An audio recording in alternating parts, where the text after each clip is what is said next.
신명기 15장 19절 내 소와 양의 처음 난 수컷은 구별하여 내 하나님 여호와께 드릴 것이니 내 소의 첫 새끼는 부리지 말고 내 양의 첫 새끼의 털은 깎지 말고 너와 네 가족은 매년 여호와께서 택하신 곳 내 하나님 여호와 앞에서 먹을지니라. 그러나 그 짐승이 흠이 있어서 절거나 눈이 멀었거나 무슨 힘이 있으면 내 하나님 여호와께 잡아들이지 못할지니 내 성중에서 먹되 부정한 자나 정한 자가 다 같이 먹기를 노루와 사슴을 먹은 같이 할 것이요 오직 피는 먹지 말고 물같이 땅에 쏟을지니라. 신명기 일단 15장 19절서부터 16장 17절로 나눠나는데요. 지금 재물 먹는 걸로 해가지고는 지금 읽었던 본문이 15장에 붙어야 될 것 같기도 하고 장으로 구별했던 사람이 그렇게 나눠놨어요. 그러나 이제 16장을 보게 되면 절기 문제가 나오고 그러기 때문에 우리 지금 초태생의 수컷을 드릴 것에 대한 이야기이기 때문에 요거는 장자에 대한 이해 아닙니까? 우리 예수님 우리 6월절 때에 마지막 하나님께서 재앙을 주실 때 장자의 그 난을 주셨어요. 그래서 모든 첫새끼, 모든 장남 이런 그 6월절을 피하지 못한 자들을 하나님께서 심판하겠다고 하셨던 사건을 기억하고 그리고 이제 대속을 우리가 입었기 때문에 대신 초태생으로 해가지고 수컷을 하나님께 드림으로 해서 하나님 앞에 우리 이제 애굽에서는 이 애굽 사람들은 그냥 사람이 직접 하나님 앞에 드림바가 되어졌잖아요. 그러나 6월절을 걷는 사람들은 이제 이 사람이 아니라 대속물로 이 대속물로 해가지고 하나님 앞에 속량을 받도록 되어져 있는데 그것이 초태생 수컷을 드리도록 이렇게 되어져 있습니다. 그러니까 예수 그리스도 우리를 대신해서 돌아가셨던 예수 그들 예표하는 사건이기 때문에 지금 이걸 끊임없이 기억을 하라는 이야기예요. 그래서 6월절을 기념한다는 이야기는 뭐 6월절 명했던 어떤 절기 때문에 먹으면 되겠죠. 그러나 6월절에 우리가 대속물로 해서 어린 순양을 갖다 하나님 앞에 드리도록 해가지고 끊임없이 출애굽을 갖다 했을 때 이거로부터 우리가 노임을 받는 대속입니다. 실질적으로 대속을 받는 것을 우리 기억을 갖다 하도록 하나님께서 이런 절기를 갖다 주신 거거든요. 그렇기 때문에 16장에 소개되어지는 절기 앞에다가 붙이는 것이 구분상 나을 것 같아가지고 일단 개론을 갖다 정리할 때는 그렇게 정리를 갖다 했습니다. 거기에 이제 내 소와 양의 처음 난 수컷이라고 이렇게 이야기했어요. 소와 양. 여기서 이제 대속물로는 소와 양. 이스라엘 백성들 농경 사회에서 가까이 그 제사 제물로 드렸던 그런 이기도 합니다. 그런 제물이기도 한데 그거를 구별을 갖다 해서 하나님 여호와께 드릴 것이니 내 소의 첫 새끼는 이제 그걸 부리지 말고 그러니까는 농사용이라든지 그런 걸로 사용하지 말고 또 내 양의 첫 새끼는 털도 깎지 말래요. 이런 어떤 경제적 이용물로 해서 사용을 갖다 하지 않도록 그렇게 경계를 갖다 하고 있습니다.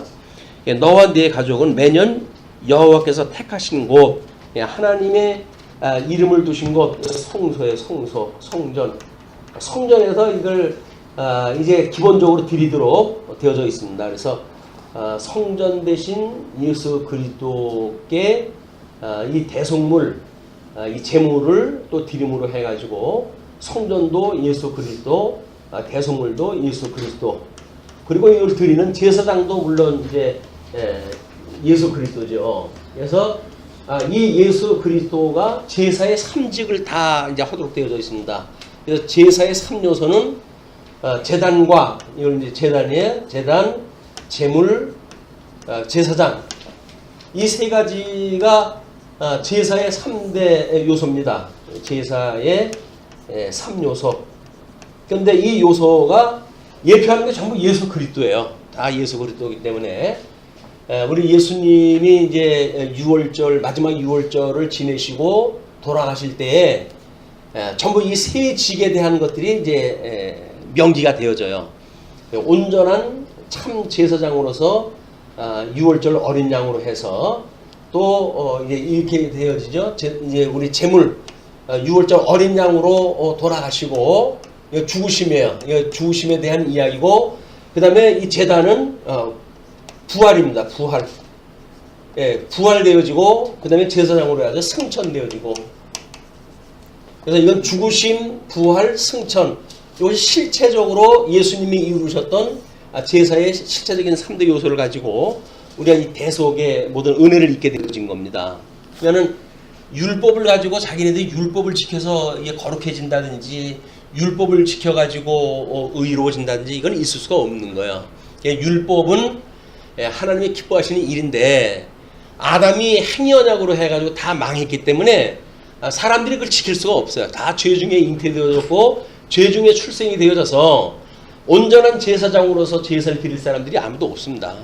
다만 이제 선민국가를 통해 가지고 너희 조상 아담으로 인해서 너희는 이렇게 죄 가운데 있는 존재들이야 라고 하는 걸 끊임없이 우리한테 이제 알려주시는 것, 그걸 우리가 율법의 기능이라고 이렇게 이야기를 했어요. 이 율법이라고 하는 그 이야기는 죄가 죄되게 하시기 위한 하나님의 이 섭니다. 죄가 죄되게 하시기 위한 죄를 깨닫게 하시는 이런 그 기능이 있는 거예요. 우리가 어떤 죄인지를 깨닫게 되어지는 일이기 때문에 율법을 지켜야 의로워진다고 하는 건 언감생심이 될 수가 없는 거예요. 그런데 유대인들은 이 죄를 이제 하나님 앞에 율법을 지켜가지고 의로워진다고 그랬으니까 결국 예수 그리스도께서 회칠한 무덤이라고 해가지고 이제 책망하다 하시고 그럽니다. 율법의 기능이 하나님의 의라고 하는 이제 율법이 하나님의 의 아닙니까? 그 의는 인간으로 지킬 수가 없는 거다. 그래서 우리 대속주 되시는 예수 그리스도가 우리를 대신해서 모든 율법을 지으심으로 이걸 이루심으로 해가지고 우리는 예수 그리스도를 믿는 믿음으로 자유함을 얻은 거지. 그걸 믿음으로 구원을 받았다 이렇게 이야기를 하는 겁니다. 그래서 율법으로 우리가 구원에 이른 것이 아니라 믿음으로 구원에 이른 거다라고 하는 그 이야기는 이 율법 자체가 유대인들이 생각하는 것처럼 그렇다고 율법이 부정한 게 아니에요. 율법은 하나님의 의가 되어지는 거기 때문에 이것이 의롭고 거룩한 내용입니다. 그럼에도 불구하고 이거는 인간이 지킬 수가 있는 것이 아니라는 거예요. 인간이 지킬 수 있다고 그러니까 예수님께서 성육신을 하셔가지고 하시는 말씀이 너희가 이제 그 사람 앞에서 이 사람 앞에서 무엇인가 율법의 행위를 했다 하는데 이건 이미 사람 앞에 상급을 다 받은 거다. 그러므로 너희들이 이런 그 율법을 하려고 한다면 사람 앞에서 하는 것이 아니라 하나님 앞에서 이걸 지키도록 해라. 그런 그 이야기거든요. 그래서 기도하는 것도 마찬가지고 금식도 마찬가지고 구제도 마찬가지고 전부 하나님 앞에서 하는 것이 신령한 예배의 본질이라고 이야기를 했어요. 그래서 이제 11조에서는 그걸 이제 의와 인과 신이라고 하는 걸로 설명이 되어졌는데, 의라고 하는 것이 지금 하나님의 공의가 무엇인가에 대한 이야기거든요. 이 인이라고 하는 건 긍휼이에요, 긍휼. 그럼 이 의라고 하는 것은 사실은 하나님의 의로 해가지고 다 죽을 수밖에 없는 그런 그 이야기입니다. 부정한 우리들은. 그래서 이거를 우리 예수 그리스도의 긍휼로 인해 가지고 우리가 대속을 받았는가에 대한 믿음에 대한 문제거든요. 그냥 이거에 대한 어떤 복음적인 원리는 다 버려놓고 사람 앞에서 종을 흔들어 대고 이제 금식한다고 해가지고 죽을 상을 짓고 이런 것들이 전부 쇼하는 거예요. 사람 앞에서 연출하는 것들입니다. 거룩하다라고 하는 걸 그렇게 연출하다고 그러는데 우리는 예수 그리스도의 대속을 믿는 믿음으로 되어지는 거기 때문에 우리가 우리 예수님을 우리의 십자가를 지고 예수님을 따라가는 성도로서 이 일을 우리가 어떻게 하는가, 이게 전부 믿음으로 되어지는 거죠. 그래서 우리 예수 그리스도와 함께 예수 그리스도 안에서 우리가 죽고 그리고 예수 그리스도의 부활에 참여가 되어져서 하나님의 나라의 기업으로 우리가 이걸 참여가 되어진 거란 말이에요. 뿐만 아니라 제사장으로 해가지고 끊임없이 하나님 앞에 중보를 갖다 할 수 있는 그래서 우리가 이제 그 긍휼한 마음을 가지고 성도들에게 이 복음을 모르는 사람들한테 복음을 증거하고 그래서 증인의 역할을 갖다 하는 것이 이게 하나님 앞에 살아가는 제사장들이 하는 일이에요. 그래서 이걸 사제주의자들은 사제만 한다고 그러니까 그게 아니다. 이게 만인이 다 제사장이라고 이렇게 이야기를 하거든요. 이 만인이라고 하는 그 이야기는 종교 개혁 당시에는 유럽에 출생이 되면 교족부에 다 올라가서 사람들이 국가에는 안 올라가도 이 교회 이 교족부에는 다 이름이 올라가기 때문에 사람이라고 생긴 사람들은 다 예수 믿는 사람들, 교회에 이제 입적이 된 사람들이에요. 그러니까 만인 제사장이라고 하는 용어를 쓴 겁니다. 이거를 믿는 자, 안 믿는 자 다 포함되어지고 그런 게 아니냐 이렇게 이야기를 하는데 그런 역사적인 맥락을 우리가 잊어버리게 되면 또 이제 오해가 만들어지는 거예요. 그러나 그때의 만인이라고 했던 그 이야기는 유럽 일대에 종교 개혁을 일으켰을 때 모든 사람들은 다 교족부에 이름이 있는 믿는 사람들이었기 때문에 만인이라고 썼다. 그런 그 이야기예요. 불택자가 제사장 역할을 딱 한다든지 이런 억지를 갖다 쓰면 안 됩니다. 이런 말꼬리를 잡아가지고. 그러나 또 그렇게 아는 사람은 그걸 가지고 고집을 세죠. 그러나 그런 역사적인 맥락을 이해하게 되면 그게 아니로구나 이런 게 깨닫게 되어질 거예요. 그래서 우리가 증인으로 산다고 하는 그 이야기는 결국 제사장 역할을 갖다 하는 것인데 그래서 우리 하나님 앞에 이걸 우리가 사랑의 수고를 갖다 할 때 이거를 관제로 드린 바 되어졌다 이렇게 이야기한다. 관제. 예수님이 어린 양 제물로 돌아가셨을 때에 그 위에 뿌리는 향품이 되어졌든지 그런 걸로 해서 간제물로 드린 바가 되어졌다. 예수님과 함께 죽었다는 거지요. 예수님과 함께 죽는 거에 우리가 믿음으로 참여가 되어졌다는 이야기입니다. 예수님과 함께 죽고 예수님과 함께 살아났다. 이건 우리가 세례라고 이렇게 이야기했어요. 이건 세례. 이 세례는 예수님과 함께 죽고 예수님과 함께 사는 거예요. 근데 육신으로 해가지고는 이미 우리가 죄에 대하여 육신으로 이 죄에 대하여 예수님과 함께 죽었다. 그러니까 선언이 되어지는 거거든요. 근데 죽었다고 믿어지지가 않으니까는 거기에서 윤리 문제가 나오고 별할 문제가 다 나오는 겁니다. 예수를 믿으면 최소한도 이런 행위는 나와야 되는 거 아니야? 그런데 우리가 예수님과 함께 죽었다고 한다면 죽은 그 살덩어리에서 선한 열매가 맺힐 수가 없어요. 우리는 믿음으로 산다고 했을 때 새로운 피조물, 예수 그리스도로 말미암아 새로운 피조물이 되어졌을 때 맺게 되어지는 열매는 육체의 소욕으로 만들어지는 것들이 아니라 신령한 열매로 맺혀지는 이런 그 기독교 윤리의 문제가 여기에 속하게 되어진 거다. 우리가 믿음의 열매라고 이렇게 이야기를 합니다. 믿음의 열매, 성령의 열매, 성령의 열매, 믿음의 열매, 의의 열매, 이렇게 아주 여러 가지 이름들이 있잖아요. 이건 열매일 뿐이지, 이건 어떤 우리가 가지고 있는 육체가 연출하는 걸로 해서 나타날 수가 없는 거다. 새로운 피조물로서 예수 그리스도 안에서 이제 우리들의 이제 육체는 그릇 아니에요, 그릇. 그래서 여기다 선한 어떤 하나님의 법을 담게 되어지면 선한 도구로 쓰임을 받고 거기다가 죄의 모습을 담아놓으면 죄의 열매를 맺을 수밖에 없는 가치 중립적인 거예요. 가치 중립적인 거다. 그러나 우리가 어떻게 새로운 피조물로 해서 믿음의 그런 세상을 살아가는가에 따라서 우리는 믿기 전이나 믿기 후나 똑같은 몸뚱어리를 가지고 살지만 선한 열매를 맺는 이런 도구로 쓰임을 받게 되어지는 것이 하나님 앞에 살아가는 매일같이 제물로 드려지는 우리들의 모습이다. 그래서 사랑의 수고, 이 제물로 이제 죽는 것이 우리 사랑의 수고로 이게 죽어야 돼요. 사랑의 수고. 우리 또 나름대로 이제 믿음의 역사 이렇게 이야기를 하잖아요. 이건 우리가 부활되어졌다고 하는 걸 믿음으로 하는 겁니다. 믿음의 역사. 우리는 죽었던 영이 살아났기 때문에 예수님과 더불어서 살아났기 때문에 어떠한 그 믿음을 가지고 이제 되어질까 하는 거는 부활에 참여한 성도들만이 누릴 수가 있는 거다. 그러고는 소망의 인내. 하나님 앞에 우리가 어떤 소망을 가지고 있는가? 예수님이 승천을 하고 지금 하나님 보좌 우편에 계신데 우리가 그걸 보잖아요. 그래서 우리 사도신경도 보게 되면 하늘을 열어가지고 예수님이 하나님 보좌 우편에 앉아 계신 걸 보여주잖아요. 그걸 보고도 안 믿는 사람들은 보고도 안 믿을 수는 없죠. 예, 보이지는 않으니까 안 믿은 건데 하나님께서 그 하늘을 열고 그런 걸 보여줬을 때 이제 이 믿음의 사람들은 믿음이 하나님 앞에 그 믿음이 성장해져 가지고 지금은 비록 우리가 아주 환난 속에 산다고 할지라도 그날을 우리가 소망하고 요한계시록에 보여줬던 그런 그 영원한 세계의 모습이나 또는 뭐 에스겔에서도 이 하나님의 보좌의 장면들을 보여주고 그러잖아요. 그런 것처럼 우리는 소망의 인내를 가지고 살아가게 되어지는 거다. 그래서 이 땅에서 살아가는 우리들은 끊임없이 소망을 가진 것만큼 인내하고 살아가는 거예요. 여기서 무슨 뭐 직접 누리고 그러기 때문에 이거 산다 그런 것이 아닙니다.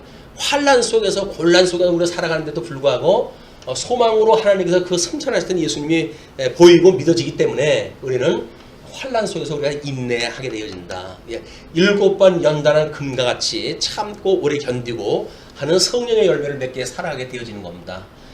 그리고 이것이 어린 양으로 죽는 것이 이제 이게 가치라고 믿어지니까 사랑의 수고를 다 하는 거예요. 그리고 이제 믿음의 역사에 의해 가지고 부활되어진 하나님의 나라의 백성으로서의 어떤 그런 그 믿음의 역사가 일어나는지, 뭐 어떤 사람의 설교를 들으니까 그런 얘기가 나오더라고요. 이스라엘 사람들은 10명 중에 2~3명만 대학을 간답니다. 그냥 대학에 전원이 안 가는 거예요. 우리나라처럼 허세가 좀 많고 스펙이 아니면 취직을 할 수가 없고 이런 치열한 경쟁 때문에 어쩔 수 없이 거치장을 해야 되니까 그냥 대학은 뭐 예사고 대학원까지 다 나와야 된다고 생각이 드는 거예요.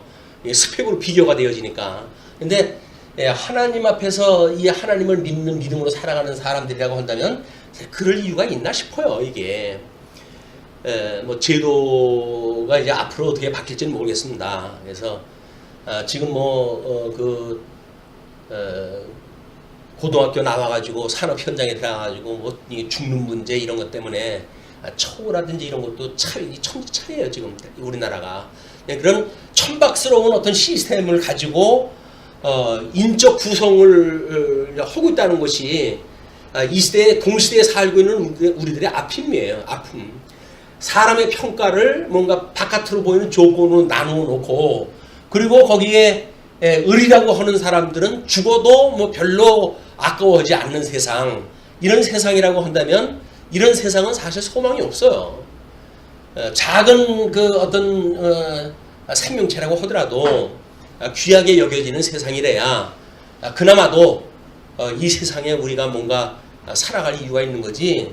그 뭐 의리라고 해가지고 죽으나 마나 뭐 상관도 없고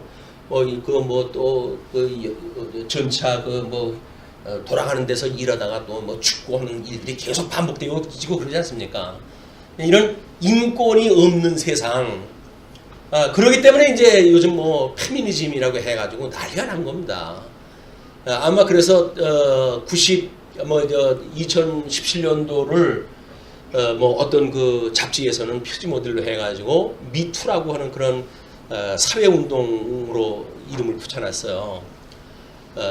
그러니까 그 남자들의 권력 아래서 성추행이 만연하던 시대에 아무 소리도 못하고 그냥 그렇게 당하고 있던 사람들이 세상이 바뀌고 뭔가 말을 갖다 할 수 있는 시대가 점점 되어지다가 보니까 전부 이제 고발을 다 하는 거예요. 그래서 트럼프도 뭐 10몇 명이 뭐 보고를 다 하고 그랬다는데 뭐 트럼프는 자기는 모른다고 그러니까 모르는 중에 부지부식간에 그걸 갖다 했으니 얼마나 몸에 밴 거예요, 그게.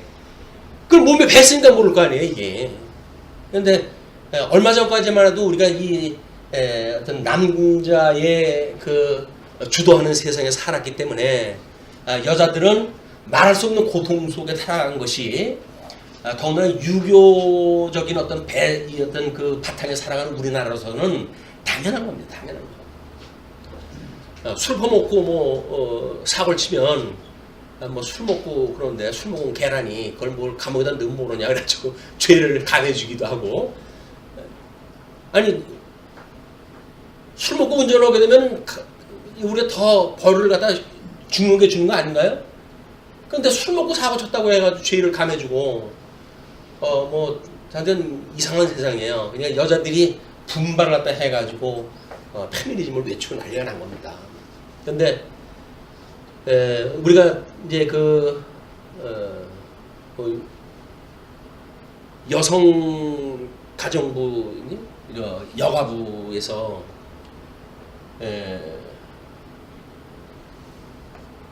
양성평등이라고 하는 걸로 해서 남녀가 평등하다.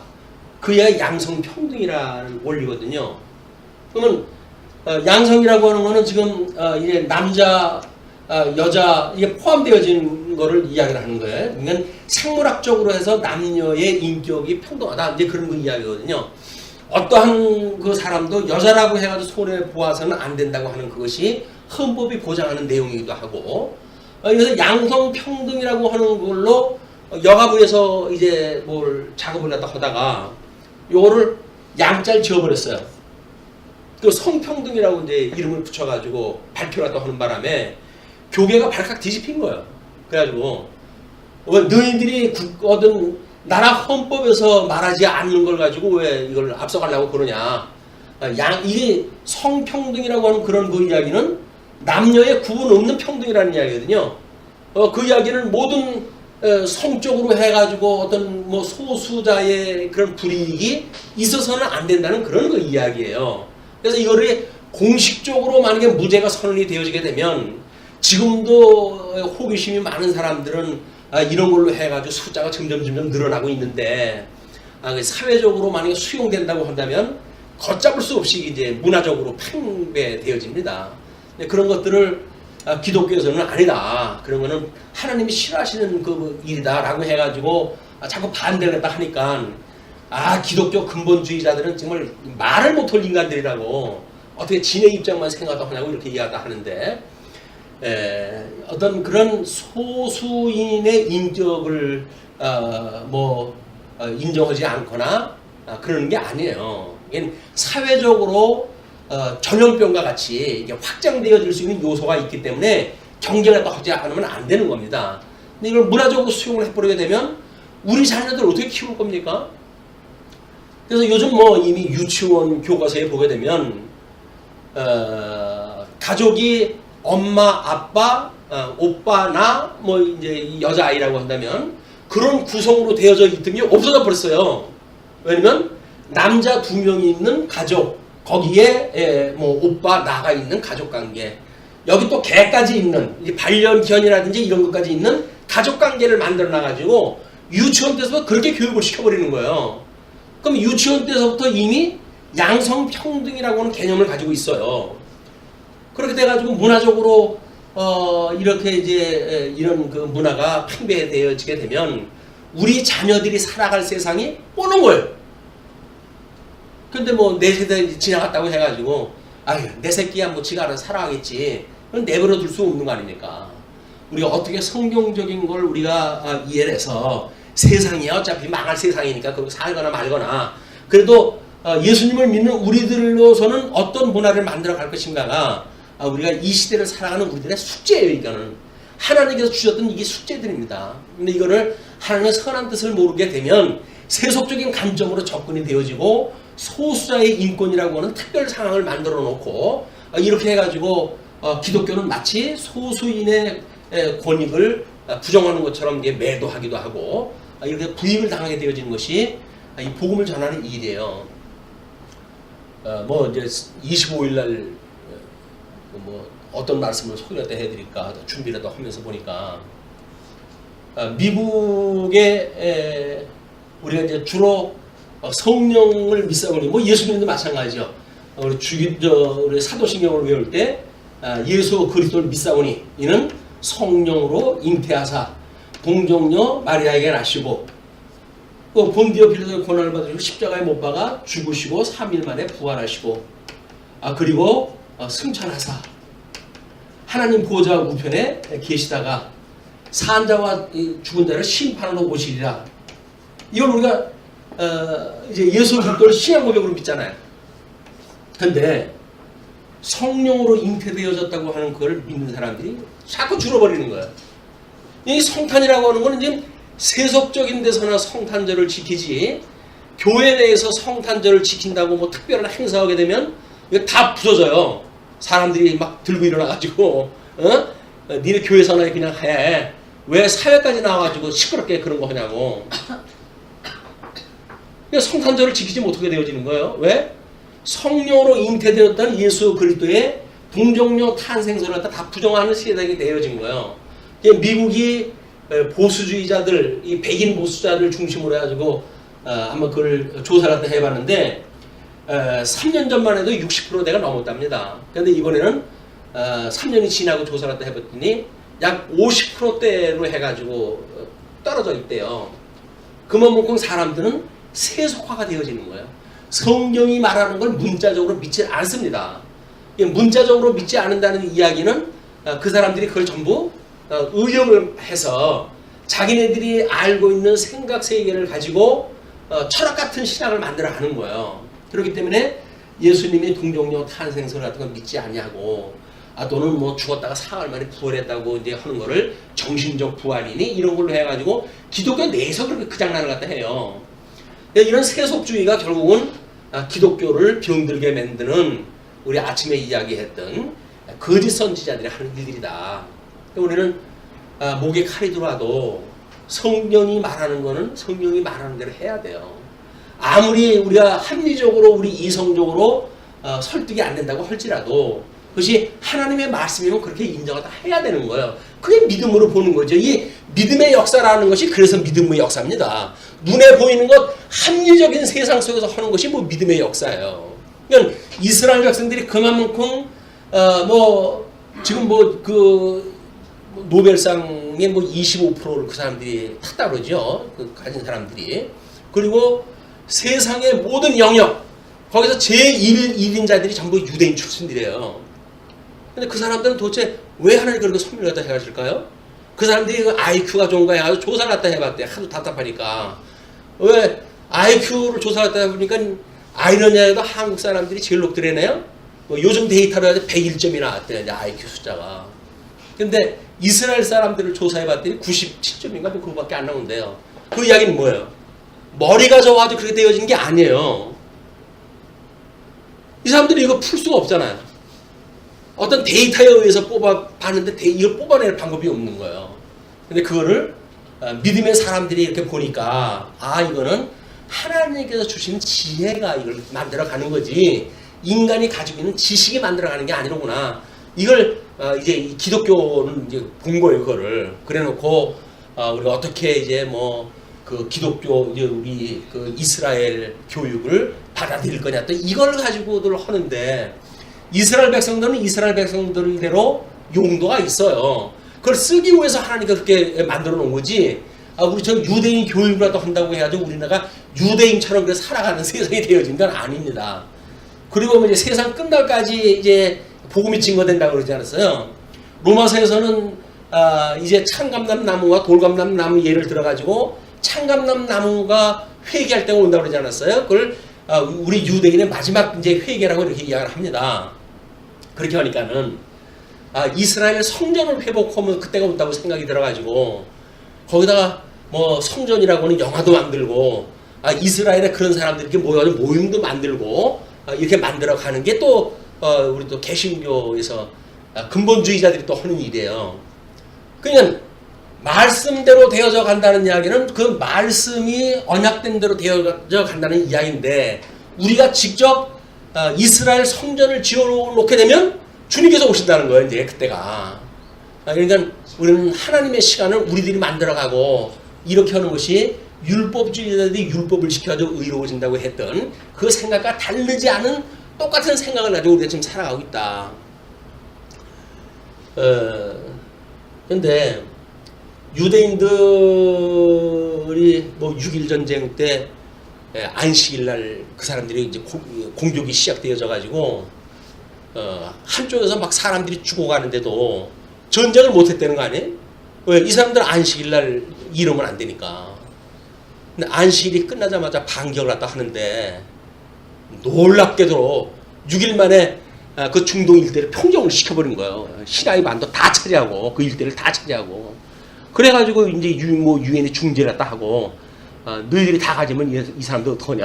그러니까 지금 있는 예루살렘 그 서쪽으로 해가지고 근거 가지고 요것만 너희들이 갖고 나머지 거는 원상복귀하자.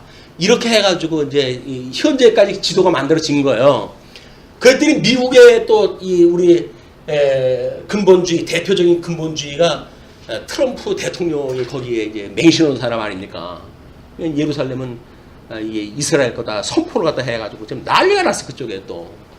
물론 하나님께서 그런 엉뚱한 짓을 해가게 하시면서 하나님의 시간표를 이루어 가시겠죠. 타임라인은 이제 이루어 가실 것인데, 우리가 요한계시록에 보게 되면 일곱 나팔 이제 재앙까지가 끝이 나야 지금 우리 유대인들한테 대한 모든 것들이 이스라엘 이방인들에 대한 복음의 시대가 끝이 나고, 그리고 이제 여섯 번째 나팔, 일곱 번째 나팔 거기 가게 되면 하나님께서 이스라엘 백성들한테 우리 지금 이 이방인들이 믿음을 받고 예수를 그리스도로 믿고 구원을 받았던 모든 역사가 압축적으로 소개가 되어져요 거기에. 그 말씀을 듣고 깨닫는 자들이 이제 회개를 하는 자들이 일부 있게 되어지는데, 그 두 명의 증인이 하늘로 올라가고 이제 그렇게 했을 때 하나님께서 그 사람들에게 새로운 그 밑에 있는 사람들을 진노를 갖다 하시게 되거든요. 그때 이제 회개의 역사가 일어나는데, 그때가 이스라엘의 회개 역사가 아닌가 그랬습니다. 마지막 회개를 다 하고, 그 다음에 일곱 대접에 대한 재앙은 구원이 안 일어나요. 다 그냥 하나님께서 쓸어버리는 심판의 역사가 일어나게 되어지는 겁니다.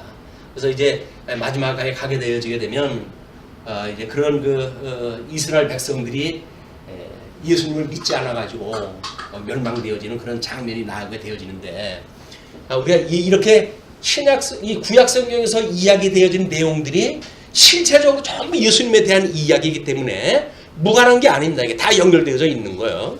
그런 각도를 가지고 이제 16장의 절기를 한번 보시면 됩니다. 그 절기에 대한 문제는 주보에다가 절기 7절기를 소개를 갖다 해드렸어요. 아비벌을 지켜 내 하나님 여호와께 유월절을 행하라. 이는 아비벌에 내 하나님 여호와께서 밤에 너를 애굽에서 인도하여 내셨습니다.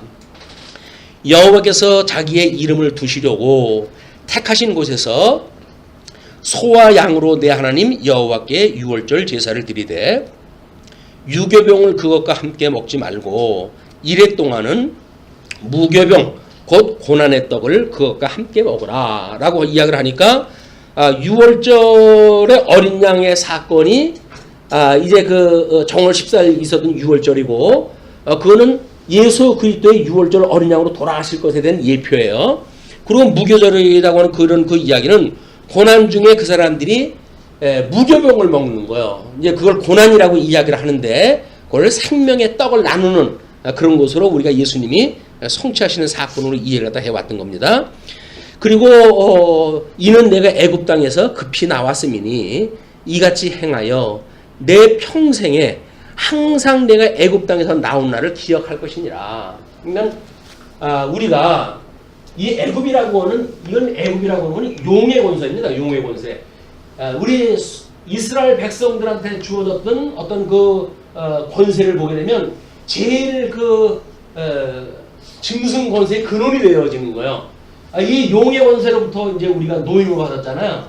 6월절 어린 양으로 해가지고 대속을 받아가지고 우리가 자유를 갖다 얻게 되어졌어요. 이스라엘 백성들이. 그렇기 때문에 이 용의 권세로부터 자유를 입었다고 하는 그거를 이스라엘 백성들의 수없는 그 민족사를 보게 되면 이게 짐승 권세에 의해서 고난을 받잖아요. 뭐 다니엘서에서 보게 되면 이제 그 5마리의 그 짐승에 대한 이해도 나고 그러잖아요. 이 짐승 권세가 결국은 용의 권세로부터 이제 하수인입니다. 하수인. 그래서 이 짐승 권세가 그렇게 이스라엘 백성들을 못 잡아먹어가지고 안달이 난 거예요. 그때 너희들이 이 용의 권세로부터 너희들 구원하셨던 하나님을 너희들이 기억을 해라. 그러면 이 짐승 권세로부터 너희들 자유를 하나님이 주시지는 않겠냐. 그런 거 이야기거든요. 그러니까 우리가 이 짐승 권세가 무엇인지, 물론 짐승 권세도 이제 요한계시록에 가게 되면 물에서 나온 짐승이 있고 땅에서 올라온 짐승이 있고 이제 그렇게 되잖아요. 이제 그런 그 짐승에 의해 가지고 어둠의 그런 음부의 권세가 어떻게 이스라엘 백성들을 장악을 해오고 끊임없이 미혹을 하다 하는가. 그를 우리 만왕의 왕 되신 예수님이 이 짐승 권세를 어떻게 철장 권세로 무너뜨려서 6월절 어린 양을 대신해 가지고 이걸 머리를 쳐가지고 깨트린 겁니다. 용의 권세를. 그렇기 때문에 뭐 이 죽은 것 같은 거로부터 다시 나온 짐승들, 이런 그 짐승들은 사실은 큰 힘을 가지고 있는 게 아니에요. 그러나 우리들은 맞대거리 할 수 없을 만큼의 권세가 있는 것들이거든요. 그래서 우리 하나님 예수 그리스도를 우리가 이제 말미암지 않고는 이걸 이길 방법이 없다. 끊임없이 하나님 앞에 우리가 기도를 갖다 해야 되는 것이 짐승 권세로부터 시험에 들지 않도록 시험을 하는 일이고, 짐승 권세로부터 노임을 받도록 자유를 갖다 얻게 하는 것이 끊임없이 이게 하나님 앞에 드리는 제사의 방법이란 말이에요. 그러면 짐승 권세에게 절하지 않는 것이 뭡니까? 이게 전부 짐승 권세가 새 키워가는 거 아니에요? 덩치 키워가는 거. 이게 전부 세속주예요. 지금 우리 신령한 모습으로 보게 되면 교계에서 일어나는 모든 세속주의가 어디에 굴복되어진 거예요? 짐승 권세에 굴복되어진 거예요. 그리고 큰 게 좋다고 생각이 든단 말이에요. 그걸 이제 만모니즘이라고 이렇게 이야기를 하는데, 우리가 이런 대형화, 이런 거에 빠진다는 이야기는 짐승 권세에게 절하고 살아가는 거예요. 근데 그걸 모르니까 우리는 마치 그게 하나님께 주신 복이라고 생각이 드는데, 하나님께 주신 복이 아니라 저주입니다. 이걸 잘못 알게 되면, 어떤 사람이 뭐 은혜도 말씀드렸지만 성경을 보니까 예수님과 가난한 사람밖에 없던데 왜 그렇게 부자 교회가 많아가지고 난리냐 이런 그 이야기를 또 하더라고요. 맞죠. 물론 뭐 거기에 예수님과 가난한 사람이 나온 것이 아니라 예수님이 가난한 사람이었었고 그걸 예표하는 일이기 때문에 예수님의 이야기만 있으니까 이제 그렇게 보인 건데, 그 사람은 그걸 뭐 이제 사회 과학적인 입장에서 예수님과 가난한 자밖에 없더라 성경에, 이렇게 해가지고 가난한 자를 배려치 않는 한국 교회의 그런 그 난맥상에 대한 걸 지적을 했더라고요. 가난한 자, 뭐 우리 그 과부와 나그네와 그다음에 고아와, 그래서 하나님으로부터 떨어졌던 인류를 기억하는 애굽의 종로로 타고 있었던 이런 일대에, 이때 이스라엘 백성들이 나그네로 살던 사람들 아닙니까? 이게 나그네로 살던 사람들이죠. 뿐만 아니라 아버지를 잃었던 고아와 같은 그런 사람들 아니에요. 남편과 같은 하나님을 잃어버리고 살았던 사람들이니까 이거를 갖다 기억하는 일이란 말이에요, 이게. 그러니까 이 긍휼한 마음을 버리고 아무리 11조를 드리고 이런 재물을 드리면 모르겠어요. 이것이 바로 긍휼이라고 하는 걸 배워야 되는 일인데, 이 긍휼이라고 하는 걸 배워야 되는 일인데, 이거를 우리가 지키지 못하고 살아가는 사람들, 예수님을 믿는다고 그러면서 우리 낮았던 이런 그 비하의 신분이었던 예수 그들을 잊어버리거나 또 그렇게 해가지고 살아가는 우리들의 이 신앙생활은 매우 왜곡되어진 신앙생활이다. 신앙생활은 정말 단순한 거예요. 단순한 거. 예, 뭐 나는 바보같이 살았어요. 뭐 이렇게 이야기하는 얘기가 진정 예수를 믿는다고 한다면 좀 어린아이와 같은 겁니다. 그냥 하나님이 그러라고 한다면 그런 줄 아는 거예요. 그걸 뭐 자기 이성을 가지고 뭐 이것이 옳으니 그르니 시비 가린다고 한다면 이미 그거는 하나님을 믿는 게 아니에요.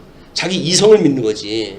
그러나 오늘 성경에 그냥 말씀이 하나님이 태초에 천지를 창조했다고 한다면 하나님이 창조했대라고 믿는 거예요. 그리고 그거를 성경이 말하는 것을 나름대로 이제 우리는 뭐 제법 그래도 합리적인 설명 갖다 거기다 덧붙여 가지를 않습니까? 그러면 됐지, 이거 설명 안 되는 걸 갖다가 과학을 끌어들여가지고 설명하다가 모르고, 그럼 모르겠어요, 이게. 그걸 뭐 성경을, 과학을 들어가지고 우리가 변증을 갖다 해가지고 뭐 잘난 척을 갖다 한다고 하나님이 상급을 갖다 주실까요? 안 주십니다. 그냥 하나님이 천지를 만들었다 그러면 그런 줄 아는 거예요. 그리고 성경을 보니까 하나님이 살아계심을 증거했으니까, 하나님은 살아계시구나 라고는 신존재를 갖다 이야기를 하면 되지. 그걸 뭐 중세기에 그 어떤 그 사람들처럼 무슨 뭐 이상한 논리를 따라가지고 철학적 방법을 통해 가지고 신존재 증명을 갖다 해내는 일도 웃기는 이야기예요. 성경이 가는 것만큼 가는 것이 가장 정확한 일이고, 가장 어린아이와 같은 일이고, 가장 가난한 자의 그런 자세예요. 우리는 나는 뭐 세상의 것에 가진 것이 없어요. 하나님은 말씀으로 밖에는 깨달을 수가 없습니다 라고 믿고 사는 사람들이 하나님이 거기에 지혜를 주신다. 이게 이스라엘 사람들한테는 믿을 수 없는 그런 일들이 자꾸 만들어지는 거야. 근데 세상 사람들은 거기서 어떤 방법을 찾아와가지고 그 방법을 행하려고 그러는데 방법을 그렇게 한다고 되어지는 게 아닙니다. 하나님 그런 섭리를 다 해가시려고 그런 방법을 쓰게 하셨던 거예요. 그런데 그런 만약에 목적이 아니라 하면 그 방법이 맞아 떨어집니까? 안 맞아 떨어지잖아요, 이게. 근데 이스라엘 사람들은 살면은 뭐가 잘 될 것 같이 생각했는데 안 그래요. 백날을 그래서 사도 소용이 없어요. 다만 예수 그리스도를 아는 지식이 가장 고상하다고 했으니 그냥 이분을 아는 지식, 이분이 우리들을 죄에서 용서해 주신 분이고 이분이 지금도 우리를 삶을 살아가게 하시는 분이고 이분이 나를 지금 붙들고 계신 분이고 이런 예수 그를 믿는 믿음으로 살아가는 것이 가장 순전한 믿음입니다. 순전한 믿음. 거기에 무슨 내가 가지고 있는 경험이 들어오고 내가 알고 있는 어떤 학적 지식이 들어오고 이거 다 부도예요, 부도. 불순물이 끼어들어가는 겁니다. 이제 나오지만. 자, 그렇게 하니 그 이래 동안에는 내 모든 지경 가운데 누룩이 보이지 않게 할 것이요. 또 내가 첫날 해질 때에 제사 드린 고기를 밤을 지내 아침까지 두지 말 것이며 6월절 나올 때 급히 먹고들 다 나왔잖아요. 그러니까는 그걸 기억을 했다 해서 그렇게 먹어라. 6월절 제사를 그러니까 이거는 기억을 하기 위한 수단입니다. 근데 이걸 기억을 하지 않고 6월절을 지킨다고 해서 문제가 되어지는 게 아니에요. 우리 이 용의 권세로부터 우리가 자유를 입었다라고 하는 걸 기억을 끊임없이 해나는 믿음의 우리의 삶을 살아가게 하시기 위한 방법을 이걸 주신 거란 말이에요. 6월절 제사를 내 하나님 여호와께 내게 주신 각 성에서 드리지 말고 오직 내 하나님 여호와께서 자기의 이름을 두시려고 택하신 곳에서 내가 애굽에서 나오던 시각 곧 초저녁 해질 때에 6월절 제물을 드리고 내 하나님 여호와께서 택하신 곳에서 그 고기를 구워 먹고 아침에 내 장막으로 돌아갈 것이니라. 너는 엿새 동안은 무교병을 먹고 일곱째 날에 내 하나님 여호와 앞에 성회로 모이고 일하지 말지니라. 일하지 말라고 하는 그 이야기는 안식을 지켜라 그 이야기죠. 하나님과 원수되어졌던 그런 관계 속에서 애굽의 종로로 서던 사람들이 지금 참 자유를 갖다 얻었으니까 우리 참 자유를 주셨던 하나님 앞에 안식을 누리는 우리 가나안에 대한 우리 그 시내 산에서 누리는 안식은 심령의 안식이라고 이렇게 이야기했어요. 참 안식은 이 참 안식은 가나안 땅에 들어가서 누리는 것이 참 안식이고 시내 산에서 시내 광야에서 누리는 안식은 심령의 안식입니다. 믿음으로 누리는 안식이에요. 그렇게 해라 그 이야기죠. 그리고 이제 9절서부터 소개되어지는 것이 이제 77절에 대한 규례입니다. 7주를 셀지니 곡식의 낫을 대는 첫날부터 7주를 세요. 그러니까는 지금 그 첫 열매를 맺는 것이 뭐라 그랬어요? 부활의 첫 열매. 그것이 6월절 후 첫 안식일 다음 날에 초실절로 드리게 되어지는데 그 부활의 첫 열매가 되시는 예수 그리스도를 예표하는 거다. 그러니까 그때를 계산으로 해서 7주를 세워가지고 내 하나님 여호와 앞에 7질절을 지키되 내 하나님 여호와께서 내게 복을 주신 대로 내 힘을 헤아려 자원하는 예물을 드리고 너와 내 자녀와 노비와 내 성중에 있는 레위인과 및 너희 중에 있는 객과 고아와 가부가 함께 내 하나님 여호와께서 자기의 이름을 두시려고 택하시는 곳에서 내 하나님 여호와 앞에서 즐거워할지니라. 너는 애굽에서 종되었던 것을 기억하고 이 규례를 지켜 행할지니라. 그러니까 초실절 다음에 이 6월절 다음에 이제 초실절이 오게 되어지는데 이 초실절이 부활이라고 이렇게 이야기했어요. 부활. 그러니까 제가 6월절은 죽으심이라고 이렇게 이야기했죠. 죽으심. 그 다음에 부활은 이제 다시 부활했던 일이고 이거로부터 77이 49. 이 49일이 지냈을 때 이걸 우리가 오순절이라고 이렇게 이야기를 하고 그 다음에 77이 49라고 해서 77절이라고 이렇게 이야기를 하네요. 77절. 그 다음에 이거를 보리 있는 데에 시기가 되어질 때 맥추절이라고 이렇게 이야기를 합니다. 맥추절. 이런 절기로 해가지고 이걸 지키는데 이거는 끊임없이 애굽에서 참 자유를 얻었던 걸 기억해라 그 이야기예요. 예수님과 함께 죽고 예수님과 함께 살아나는 것을 기억을 하기 위해서 이제 우리가 이걸 지키는데 신약 성경에서는 여기에 성령이 오시게 되어집니다. 보혜사 성령, 오순절 성령이 이제 오시게 되어지는데 그 성령이 오셔가지고 이 절기를 지키셔요. 예수님의 죽으심과 예수님의 부활과 그다음에 성령의 강림으로 인해 가지고 이 세 개의 절기가 이루어지는 거예요. 그런 뒤에 13절부터 15절까지 초막절에 대한 규례입니다. 너희 타작마당과 포도주 틀의 소출을 거두어 드린 후에 이래 동안 초막절을 지킬 것이요. 절기를 지킬 때에는 너와 네 자녀와 노비와 내 성중에 거주하는 레위인과 객과 고아와 가부가 함께 즐거워하되 이름이 꼭 세 부류가 포함되어 있는 것을 염두에 두실 것이 있어요. 이거는 마찬가지로 비하의 신분을 가진 예수 그리스도를 예표하는 그런 그 이야기도 합니다. 그렇기 때문에 너는 재판을 굳게 하지 말며 그 15절 내 하나님 여호와께서 택하신 곳에서 너는 이래 동안 내 하나님 여호와 앞에서 절기를 지키고 내 하나님 여호와께서 내 모든 소출과 내 손으로 행한 모든 일에 복 주실 것이니 너는 온전히 즐거워할지니라. 너의 가운데 모든 남자는 1년에 3번 곧 무교절과 칠칠절과 초막절에 내 하나님 여호와께서 택하신 곳에서 여호와를 배웁되 빈손으로 여호와를 배웁지 말고 각 사람이 내 하나님 여호와께서 주신 복을 따라 그 힘대로 드릴지니라. 그것이 예수 그리스도가 어린 양으로 돌아가시는 사건이에요. 제물로 드려지는 일이다. 요걸 뭐 신약 성경으로 해석을 해가지고 맥추절 헌금을 받죠. 5월달이 되어지게 되면 교계에서 맥추 헌금을 갖다 받기도 하고 그래요. 근데 맥추절 헌금은 사실은 구약적 절기예요. 이걸 지킨다는 이야기는 예수님이 이뤘다고 하는 걸 믿지 않는 불신의 행위입니다. 다만 이제 우리가 5월달쯤 되면 예산이 처음에 세웠던 것 뭐 수입 이렇게 해 나갔을 때 대체적으로 2, 4분기가 시작되었을 때 조금은 소비가 많아져 가지고 마이너스 되는 요소가 좀 많아요. 이제 통계상으로. 그래서 교계에서 5월달 맥추절 헌금이라고 그래가지고 객출을 갖다 하는데요. 객출입니다. 헌금이 아니라.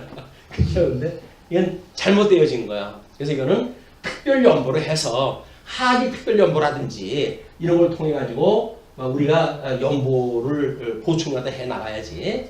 이런 방법을 해가 동원하는 이런 가난한 자를 위한 이 기호회가 아니라 돈만 끌어모으려고 하는 기호회로 오해가 되어질 여지가 있습니다. 그래서 지금 그 장막절, 초막절 그 이야기는 언제라 그랬어요? 7월 15일부터 7일 동안이라고 이야기를 다 했거든요.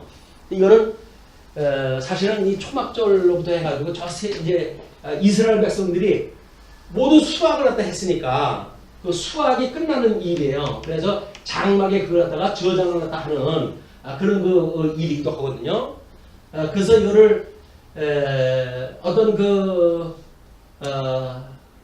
모든 그 소출을 모아두는 그런 그 때가 되기 때문에 이스라엘 백성들의 마지막 심판에 대한 이야기도 합니다. 이게 그러니까 하나님 우리가 예수 그리스도로 말미암아 양대 언약을 주셨는데 양대 언약을 상실하고 상실한 우리들에게 상실해서 우리가 애굽의 종로로 타고 있었는데 은혜 언약을 인하여서 6월절 절기로 어린 양이 돌아가셨고 그리고 이분이 초실절을 지키셨고 그래서 이분이 승천하고 계셨다가 성령을 보내주시고 우리 신앙생활을 하게 하시다가 마지막 날 재림을 딱 하게 되는데 이 재림 때 마지막 거두어가지고 곡식을 거둬가지고 이게 하나님의 우리 천국에도 넣으시고 지옥에도 담고 그래요. 이제 포도주 같은 건 포도 같은 건 수확을 해가지고 그걸 밟아가지고 즙이 피가 낭자한 그런 그 심판의 모습을 보여주고 그러시는데 이런 마지막 그 추수를 갖다 일컫는 그런 그 모습으로 해가지고 6월절, 초실절, 장막절은 1년에 3차례 하나님께 뵙도록 해라 그런 거 이야기야. 이걸 하나님께 비했는데 빈손 들고 가지 말고 이런 여기서 이제 재물로 어떤 재물을 드리도록 되어져 있으니 그런 재물을 마음껏 기쁜 마음으로 드려라. 그런 그 이야기거든요. 그 이야기는 자원해가지고 성경대로 죽으셨던 예수 그리스도에 대한 이야기예요. 우리 뭐 돈 내라는 이야기 아닙니다. 우리 예수님이 자원하는 마음으로 하나님 앞에 죽기까지 충성하셨던 예수 그리스도의 모든 사역으로 다 끝난 거예요. 이 절기가. 다만 우리는 그걸 이루셨다고 하는 그거를 믿음으로 우리가 예수님 앞에 예수님이 모든 것들을 자기의 몸이 죽는 것도 불사하고 그렇게 하나님 앞에 죽도록 충성하셨으니 그런 믿음의 역사로 살아가는 사람들이 과연 어떻게 사람의 수고가 할 것인가에 대한 것이 우리 성령의 열매로 이것이 나타나겠죠. 이것이 우리 하나님께 주셨던 것을 인정하는 일이에요. 재물도 하나님께 주셨다고 믿어지기 때문에 거기에 우리가 10의 하나를 띄어가지고 뭐 연보를 하든지 이렇게 하는 겁니다. 근데 10의 하나는 너무 많다. 그러니까 뭐 그 10의 하나를 다 받지 말고 뭐 한 뭐 100분의 1만 뭐 받든지 그렇게 해라. 이렇게 하는 것도 사실 맞지 않은 일이에요. 그런 그 일이 하나님 앞에 어떤 선을 그어놓고 요만큼은 해야지 라는 것이 있으면 안 되는 거예요. 자기가 얼마나 감격하는지를 알고 얼마큼 정해요. 그래가지고 뭐 교회 성도들 들어오게 되면 제일 먼저 그것부터 가르쳐 주잖아요. 우리 교회는 11조 하는 거 아니야? 연보 많이 하면 안 돼? 왜? 자기보다 더 많이 하면 자기가 체이잖아요. 연보 많이 하면 안 돼. 얼마 했어? 얼마 했는데요? 뭔 연보를 그렇게 많이 해. 아니 그 전에 하던 교회에서 보게 되면 절반도 안 되는 건데요. 그래도 더 줄려. 자기 알아서려다 마치는 거야. 그래. 끌어내려가지고 하향 평등을 갖다 만들어가지고 이렇게 힘쓸부진 분들이 있어요. 주님의 몸된 교회는 굳은 마음으로 하게 되면 하나님께 복 안 주셔요. 복이라고 해가지고 뭐 먹는 복이 이야기하는 것이 아니라 신령한 복을 안 주십니다. 신령한 복이 없으니까 또 그렇게 살죠 우리가. 그 믿음이라면 그분의 믿음의 영향을 따라가지고 그분이 기쁜 마음으로 한다고 한다면 그걸 왜 말려요? 자기보다 많이 하면 어때서? 자기보다 믿음이 좋아가지고 많이 하면 믿음이 좋아서 많이 하는 거지. 뭐 자기가 먼저 왔다고 자기 믿음이 좋으려는 법이 있어요? 자기를 기준하는 거는 하나님 자리에 올라가는 거나 똑같은 겁니다. 그게 교만이에요. 하나님과 교만. 자기가 모든 걸 판정을 갖다 해줘가지고 기준 만들어주고 기준은 오직 하나님의 의밖에 없어요. 기준은. 근데 그걸 자기가 기준을 잡아가지고 넌 이렇게 해야 돼. 이거 많이 하지 마. 요만큼만 해. 라고 가르쳐주는 것이 전부 자기가 기준이 되어지는 거예요. 이게 자기가 의가 되어지니까 율법을 지키는 거에 유대인들만 이게 우리들한테 보여주는 게 아니잖아요. 그런 마음씨를 가지고 있는 우리들의 모든 모습들이다. 그렇게 하고 이제 끝으로 18절부터 16절부터 3대 절기의 그 예물을 드리라고 그렇게 이야기를 합니다. 너의 가운데 모든 남자는 1년에 3번 곧 무교절과 칠칠절과 초막절에 내 하나님 여호와께서 택하신 곳에서 여호와를 배웁되 빈손으로 여호와를 배웁지 말고 각 사람이 내 하나님 여호와께서 주신 복을 따라 그 힘대로 드릴지니라. 복이라고 하는 거는 저주로부터 회복되어진 거겠죠. 우리가 얼마나 구원의 은혜를 가지고 있는가에 대한 그 감동에 따라서 그게 되어지는 거예요. 그래서 내 하나님 여호와께서 내게 주시는 각 성에서 내 지파를 따라 재판장들도 지도자들을 둘 것이요 그들은 공의로 백성을 재판할 것이니라. 너는 재판을 굳게 하지 말며 하나님을 외모로 보지 말며 또 뇌물을 받지 말라.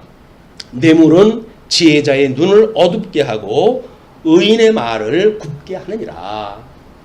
그것도 예수님이 이루실 걸 이야기를 하는 거예요. 우리 보고 뇌물 받지 말라고 하는 그런 거 직접적인 이야기가 아닙니다. 다만 예수님을 믿는 믿음으로 봤을 때 우리가 어떤 그 하나님 기뻐하신 뜻이 무엇인 걸 분별하고 그 뜻을 분별한 영적 예배로서의 우리가 도움은 되는 거지 직접 끌어와도 그래 지키는 문제는 아니다. 그리고 이제